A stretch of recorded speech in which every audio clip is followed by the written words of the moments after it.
Почитувани медиуми, почитувана јавност, ова е законот за акцизи кој што го поднесе ВМРО ДПМН овој пат по итна постапка, односно ова е втор случај да се поднесе исто овакво законско решение со цел намалување на ефектот на поскапувањата на енергентите и на горивата за домаќинствата.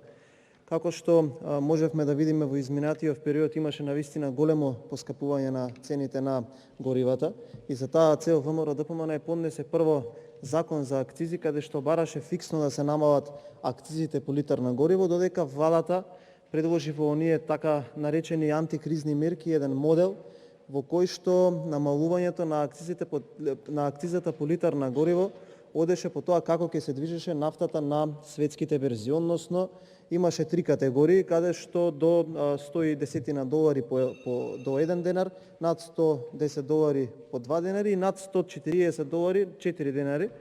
Но можевме да видиме дека во целиот овој период кога беше односно кога се уште стрмоглаво зголемена цената на горивата, овој модел не ги даде посакуваните резултати. Вреди да се напомене дека денеска по моделот на владата нема никакво олеснување по моделот на акцизи и вреди да се напомене дека ние првите законски решенија ги поднесовме на 28 февруари. Денеска е 5 април.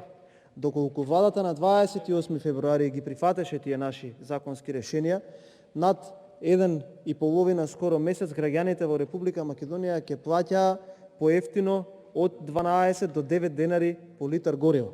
Повторувам, доколку на 28 февруари беа прифатени тие законски решенија, граѓаните во Република Македонија ќе плаќаа поевтино од 12 до 9 денари по литар гориво.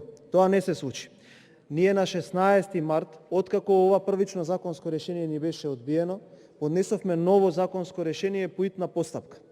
По деловникот тоа значи дека собранието на првата наредна седница требаше да го разгледа тој закон.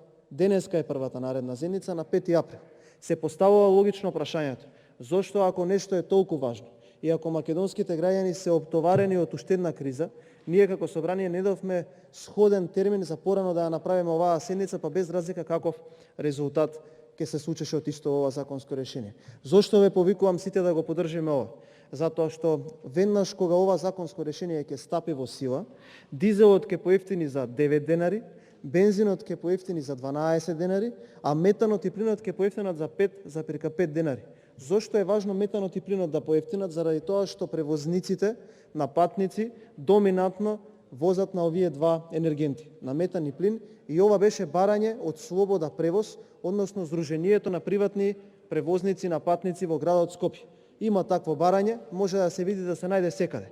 За бензинот и за дизелот е особено важно да се напомене дека тоа беше барање на транспортниот сектор, кој што врши главна дејност превоз на стока и дека со поскапувањата на горивата има навистина сериозни издатоци. Затоа ве повикувам сите да се одважиме и да дадеме поддршка на ова законско решение со цел веднаш да направиме фиксен модел на намалување на цените, за да можат енергентите да се намалат по литар, како што кажав, дизел 9 денари, бензин 12 денари, а метан и плин за 5,5 денари. Благодарам.